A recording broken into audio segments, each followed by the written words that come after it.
that fish, the big fish there. I love that fish. He communicated a lot with me. You know, it's so cute because he comes to you and opens the mouth really big. I really liked it. We got Trinity about 4 years ago. The ways we're having with her is the supplier ordered 15 1-inch giant gouramis and got one 15-inch giant gourami. They didn't have anywhere to put her, anything of the sort, anything to do with her. We ended up deciding we needed to store a pet and had a big tank. So we adopted her from the supplier. She's been here 4 years. She's a giant gourami from Thailand. She was actually most likely originally to be a food fish, and then actually they sold her in the pet trade. But we like her. She's happy, so we keep her. They're very pretty, and it's fun to see their personalities come out. You wouldn't expect that from a fish, but you can definitely see that they're different from each other. One thing I like about fish is they don't need your attention 24/7. They're easier, you know.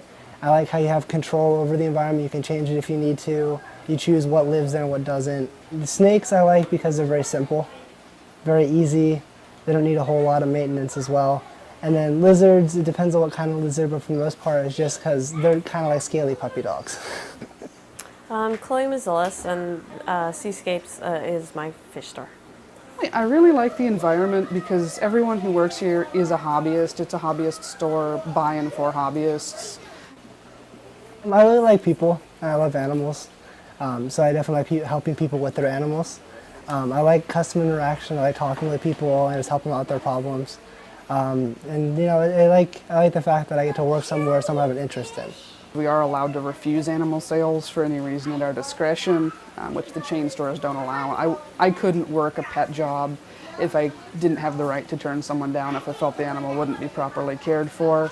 I'm more interested in the welfare of the animal than the money being in the store. If someone comes in and is trying to get an animal and definitely don't have the right setup, I won't sell it. I have had people come in and buy turtles, and you know, like buy a turtle, say they have the right lighting and have all the right setups, and they come back a month later with the sick turtle and go, "What's wrong with it?" And they don't have anything. They have it in a bowl at home.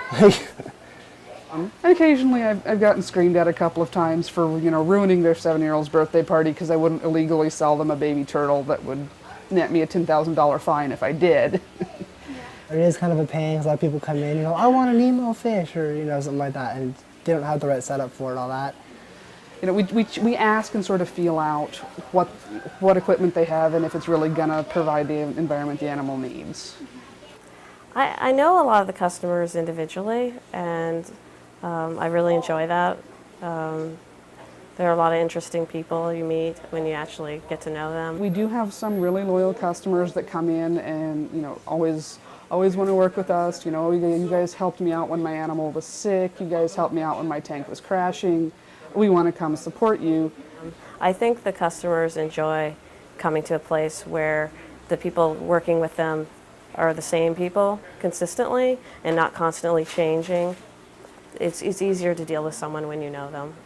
And I think that the customers enjoy that too.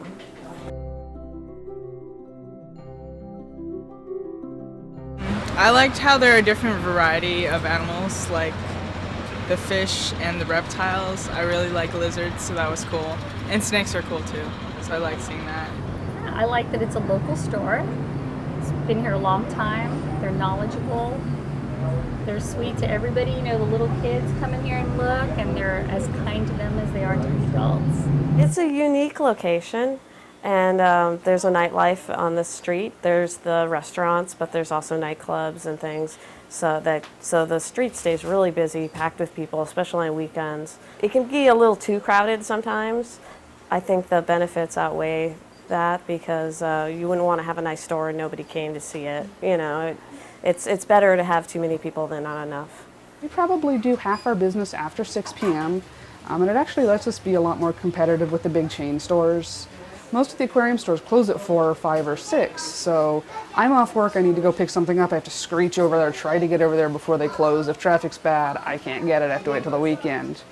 And so we're actually here and we're available after work so people can come by. We get a lot of foot traffic due to all of the restaurants on Castro. A lot of people will just sort of wander by, you know, they're hanging out with a date or they're out with their kids and they'll wander by and just take a look. But then they remember coming in, and when they're looking for an animal, then they remember us and they come back. We've had a lot of interesting animals. We've had chambered nautilus, which are cold water, so they have to have a chiller, but they make a good display and a lot of people enjoy them. We also have had octopus, and they're really cool pet. High maintenance, but they're really fascinating. One time, a long time ago, we had a cuttlefish, but that was the only time. They haven't been available since then. We've got tegus.